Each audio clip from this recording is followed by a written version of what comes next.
more than $150 million. And that's what the Palestinian Authority paid to families of terrorists just in 2020. The pay-to-slay policy is still in force, using our tax dollars to fund terror campaigns. In 2018, Congress passed a law cutting off certain economic aid to the Palestinians to stop the practice. Now, more legislation is needed to finish the task. CBN Capitol Hill correspondent Matt Galka reports.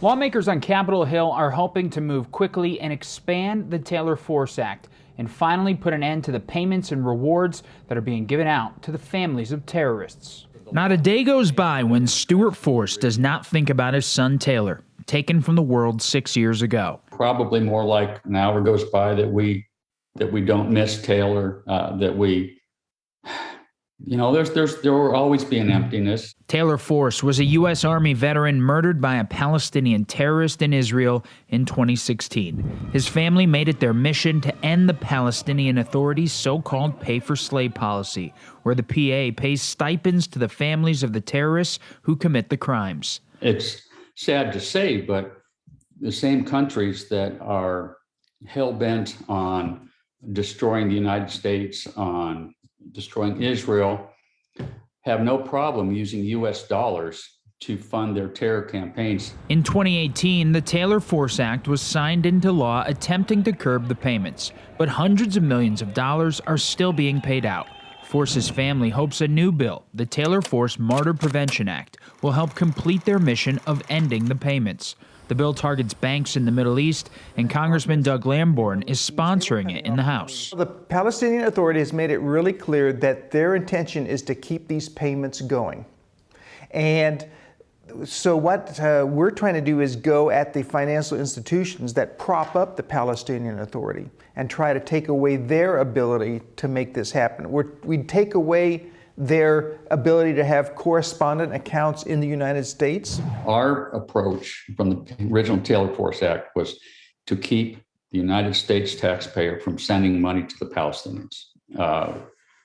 And they use that to fund their terrorist program. So it bothers me, and we will do anything we can to stop them from doing it. The bill has already been introduced in the Senate, and it does have a Democratic co-sponsor in the House. Congressman Lamborn says he wants to get the bill passed before potential new members of Congress are seated in January. Matt Gelka, CBN News.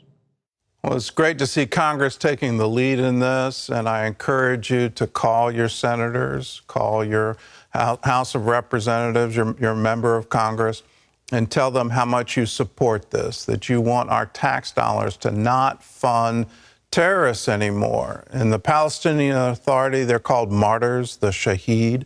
They're honored. They put up statues to them. They name streets after them. They name soccer teams after them. They put them on pedestals and then reward their families financially. And they're using our tax dollars to do it. And that was the whole intent of the Taylor Force Act. Let's stop that. Under the Trump administration, they went even further. They said, we're going to shut down our consulate to you. We're going to turn that into an embassy to Israel and recognize Jerusalem as the undivided capital of Israel.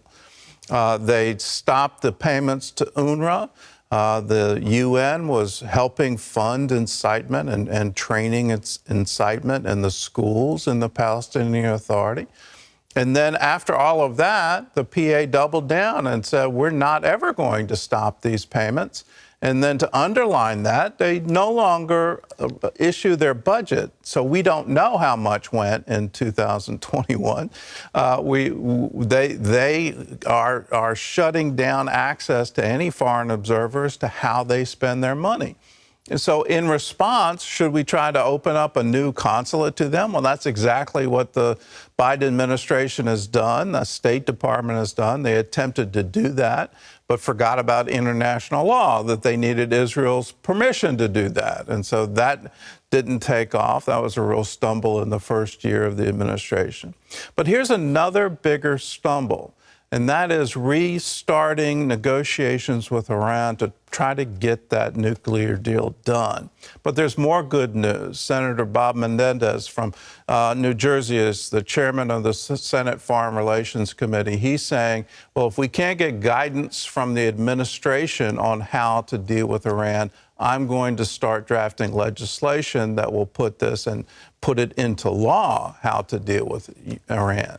And that ties in with what the UN has now said. The UN Atomic Agency has issued a warning on Iran's stockpile of enriched uranium.